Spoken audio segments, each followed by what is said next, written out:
मेरे पति नील कमल निर्मलकर,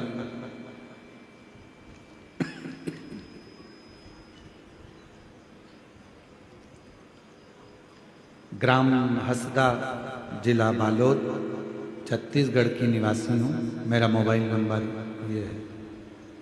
मेरी शादी को 10 साल हो गए थे। मेरा कोई संतान नहीं था। डॉक्टरों को बहुत दिखाती लेकिन कुछ भी परिणाम नहीं निकलता।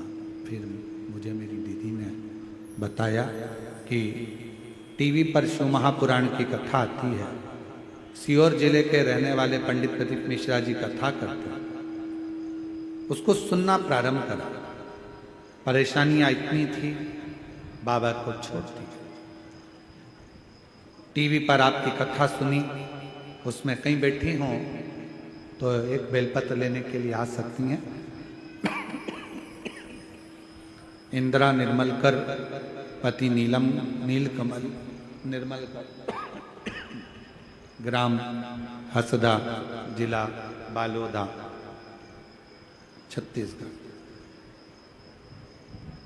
लोगों के ताने सुनती, अपशब्द कहते, आड़ा टेढ़ा कहते, कोई मुझे बांझ कहता, कोई कुछ कहता। पर मैंने भी आपकी कथा सुनकर एक विश्वास अपने अंदर एकाग्रित करा। पशुपतिनाथ का व्रत किया और पशुपतिनाथ का व्रत किया और 1 महीने के अंदर मेरा गर्भ ठहर गया। 24 मई 2023 में बाबा की कृपा से मुझे संतान की प्राप्ति हुई। और बाबा की ऐसी करुणा हुई कि बाबा की कृपा से मेरे घर में औलाद की प्राप्ति, संतान की प्राप्ति शिव की कृपा से। पर बच्चा तो हुआ, एक लड़की ने जन्म लिया गुरुदेव। पर कुछ समय के बाद हो सकता है हमारी लापरवाही या अन्य चीज के कारण बेटी का भगवान के घर चली गई। बहुत निराश हो गई मैं। मेरे माँ बाप मेरे को देखकर रोते। इतने सालों के बाद तो बच्चा हुआ, वो भी चली गई। पर मैंने अपना विश्वास नहीं तोड़ा। आप कहते हो ना गुरुजी, विश्वास को मत तोड़ना, तो सूखे हुए पेड़ में भी एक दिन फल आ जाता है अगर विश्वास पक्का है। हम लोग मेरी माँ के साथ सीहोर गई, वहां कंकर शंकर की पूजा की, रुद्राक्ष लाई और मैंने फिर से पशुपतिनाथ का व्रत किया और फिर मेरा गर्भ ठहर गया। 24 अगस्त 2024 को पहली मेरी लड़की हुई थी, 24 मई को, और बाबा ने फिर मुझे 24 अगस्त 2024 को पुत्र रत्न की प्राप्ति हुई। बाबा की कृपा से अब स्वस्थ। एक विश्वास, ये 10 साल, एक 20 साल के बाद में भी संतान की प्राप्ति। पूर्णिमा साहू, मेरे पति का नाम किशन साहू। 2005 में शादी हुई थी और 2005 के बाद में जो बच्चे होते थे वो मर जाते थे। 2 बार गर्भ में शांत हो गए, उसके बाद नहीं हुए। बाबा की कृपा से 20 साल के बाद बाबा ने गर्भ ठहराया और संतान की प्राप्ति 20 वर्ष।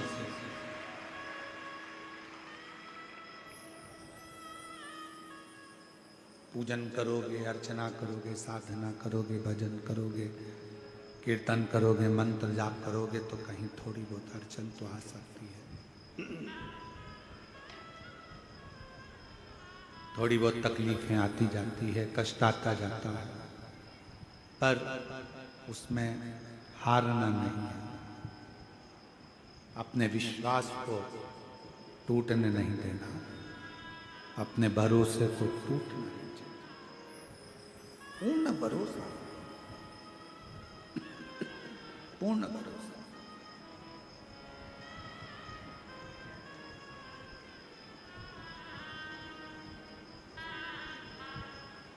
हो सकता है कुछ परीक्षा बाबा ज्यादा ले रहा है।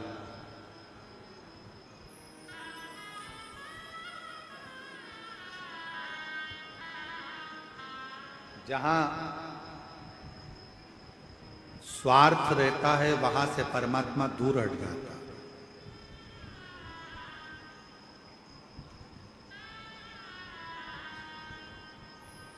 यदि आपका कोई स्वार्थ है तो वहां से भगवान दूर हट जाएगा। मुझे यहां से इतना फायदा होगा, मुझे वहां से ये फायदा होगा, मेरे लिए ये फायदा होगा, मेरे लिए वो फायदा होगा ना। परमात्मा स्वार्थ से दूर हट जाता है। आप लोगों ने भी देखा होगा कोई कोई जगह ऐसी होती है जहां पर किसी ने कुछ कहा, उन्होंने कहा कि तुम्हारे यहाँ ऐसा तो हो वैसा, तो किसी ने कहा ऐसा तो हो वैसा। फिर धीरे धीरे वहां पर जब धन सामने आने लगता है, थोड़ा सा पैसे की मात्रा बढ़ने लगती है, तो वो फिर भजन कीर्तन स्मरण तप साधना फीकी हो। स्वार्थ व्यक्ति के जीवन का स्वार्थ व्यक्ति को परमात्मा से दूर कर देता है। परमात्मा को पास में लाने का एक तरीका है, स्वार्थ को दूर हटाओ, परमार्थ को पास में लाओ, तो शंकर अपने आप नजदीक। परमार्थ करिए।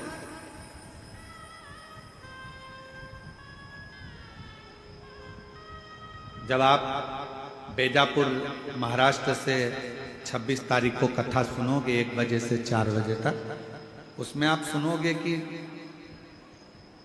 सावित्री माता ने, गायत्री माता ने, लक्ष्मी माता ने, ब्रह्माणी सरस्वती माता ने, पार्वती माता ने, कात्यायनी माता ने, कुष्मांडा माता ने, रिद्धि माता ने, सिद्धि माता ने, इंद्राणी माता ने, ऐसी कई माताएं हैं जिन्होंने परमार्थ के साथ बेलपत्र का अनुमोदन कर कर, बेलपत्र का पूजन कर कर, परमार्थ का काम कर कर अपनी प्रसिद्धि, अपनी सिद्धता और अपनी सिंहासन को पाया।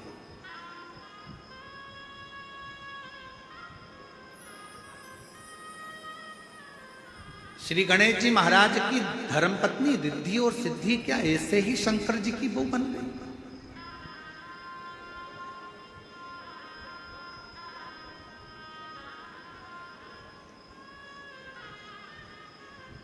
क्या माता लक्ष्मी ऐसे ही भगवान विष्णु की अर्धांगिनी बन गई? क्या ब्रह्माणी ऐसे ही ब्रह्मा जी की अर्धांगिनी बन गई?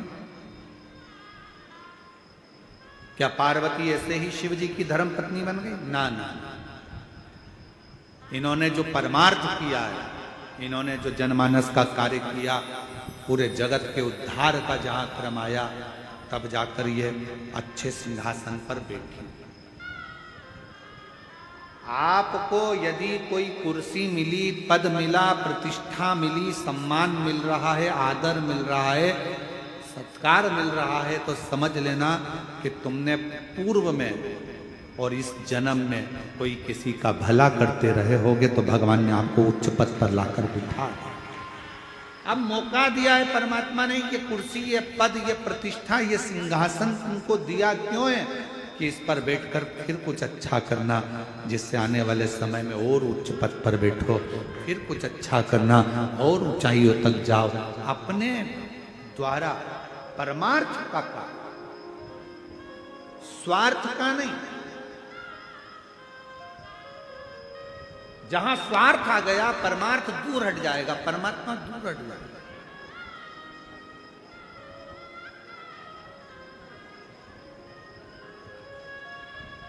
मेरी जीजियां एक उत्तर दोगी क्या छत्तीसगढ़ की? अरे बोलो तो जम के, दे दोगी? ठीक है। किस घर में अन्नपूर्णा रहती है? 2 घर बता रहे हैं हम आपको। सदा अन्नपूर्णा महारानी किस घर में रहती है? आपको उत्तर देना, ठीक है? 2 घर बताएंगे आपको, शांति। 2 घर आपको बताए जाएंगे, आपको बताना है कि अन्नपूर्णा किस घर में रहती है। पहले नंबर का घर जिसमें बहू घर की नारी, घर की स्त्री, घर की बेटियां भोजन बनाए और भोजन बनाए और भोजन करने के लिए घर में 10-12 लोग आ रहे हैं, 15 लोग आ रहे हैं, या घर में 10 लोग जीने वाले हैं, या कोई फंक्शन है और घर में खीर बनी, हलवा बना, भजिया बना, अच्छी कोई सब्जी बनी, सब्जी खत्म होने वाली है, भजिया खत्म होने वाला है, हलवा खत्म होने वाला है, पूड़ी खत्म होने वाली है, और घर की नारी ने, घर की बेटी ने, घर की बहू ने, घर की माँ ने सब्जी भरकर एक कटोरी अलग से छुपा के रख दी कि अब ये मेरे लिए है, मैं। दूसरा घर की बहन, बेटी, माता, बहू, घर की बेटियां, बहुएं, घर की माताएं भोजन बनाई, घर में भोजन करने वाले आए और मालूम पड़ा भोजन में सब खत्म होता चले जा रहा है। किसी ने कहा तेरे लिए थोड़ा सा रख ले, अब तो इतना सा ही बचा है, तो भी उसने कह दिया नहीं, इसमें 3 लोग और खा लेंगे, उनका पेट भरा जाएगा। अब निर्णय देना है मेरी छत्तीसगढ़ की जीजियों। 2 घर बताए, पहले नंबर का अपने लिए कटोरी में भर कर रख दिया और दूसरे नंबर का कि ये भी जाने दो, वो खा लेंगे तो मुझे तृप्ति हो जाएगी। दूसरा कौन सा घर इसमें अन्नपूर्ण, कौन सा?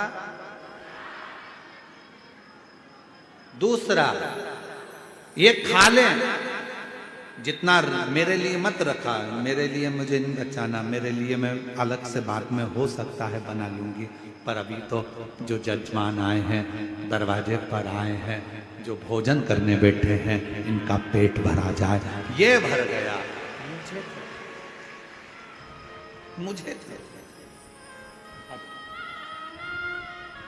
उसमें मुझे तृप्ति है। स्वार्थ अपने लिए कटोरी भरकर रखता है और परमार्थ दूसरे को देकर खुश होना सिखा दे।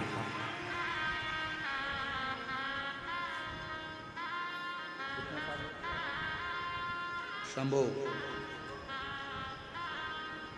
प्रणाम करो, नमन करो, प्रणाम करो। 10 साल के बाद हुआ है, एक बार जोरदार ताली बजाएं।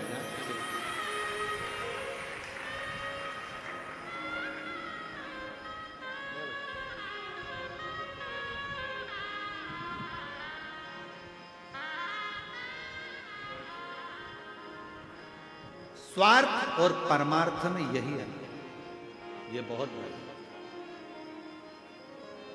स्वार्थ अपने लिए होता है, परमार्थ जगत के लिए होता है। और जिसने जिंदगी में परमार्थ करना प्रारंभ कर दिया, परमार्थ कितना सुंदर कहा है, कितना सुंदर।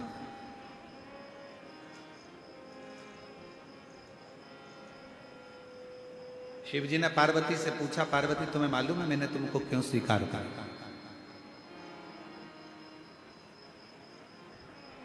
जरा ध्यान देना कथा की ओर, बहुत सावधानी की कथा है, आज विराम की भी है और समझने की भी है। पार्वती तुमको मालूम है मैंने तुमको क्यों स्वीकार करा? मैंने तुम्हें अपनी अर्धांगिनी क्यों बनाया? तुम मेरी पूजन जिंदगी भर करती रहती तो भी मैं तुमको अर्धांगिनी नहीं बनाता। तुम पूजन कर कर कर भी मेरे प्राण त्याग देती तो मैं तुम्हें अर्धांगिनी नहीं बनाता। पर पार्वती मैंने तुम्हें अर्धांगिनी क्यों बनाया तुमको मालूम? पार्वती जी पूछी कि मैंने आपकी आराधना करी, साधना करी, आपने मेरी परीक्षा ली, हर परीक्षा में मैं पास हो गई, इसलिए तुमने मुझे अर्धांगिनी बनाया? नहीं पार्वती, मैंने तुम्हें अर्धांगिनी तब बनाया जब श्रावण का महीना आया और उस श्रावण के महीने में तुम्हारी सखी बेलपत्र को लाकर तुम्हारे हाथ में थी और उस समय पर बेलपत्र उस सखी को मिली नहीं थी। तुम एक गुफा के अंदर बैठकर साधना कर रही थी, तुम बालू का शिवलिंग बनाकर पूजन कर रही थी, तुम्हारी सखी ने एक बेलपत्र ला कर दी, और बेलपत्र जो सखी लेकर आई थी उसके मन में चल रहा था कि यह बेलपत्र मैं भी बाबा को समर्पित करूं। तुमने वो बेलपत्र लिया, मुझे समर्पित करने के लिए उठाया, और साथ में जो तुम्हारी सहेलियां बैठी थी उन सहेलियों से कहा एक काम करो, बेलपत्र एक है और कोई चढ़ाने के लिए दिख नहीं रहा, एक काम करो, इस बेलपत्री में आप भी अपना स्पर्श कर दो, आप और हम मिलकर एक साथ बेलपत्र चढ़ाते हैं। बाबा स्वीकार।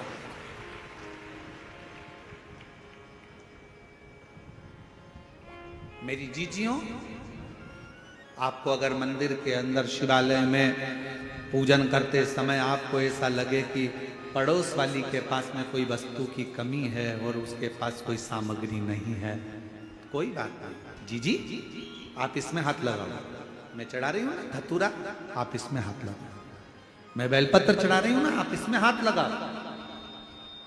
ये स्वार्थ नहीं, परमार्थ होगा। आपकी थाली में नहीं है, कोई बात नहीं, आप इसमें हाथ लगाओ, परमार्थ हो, परमार्थ।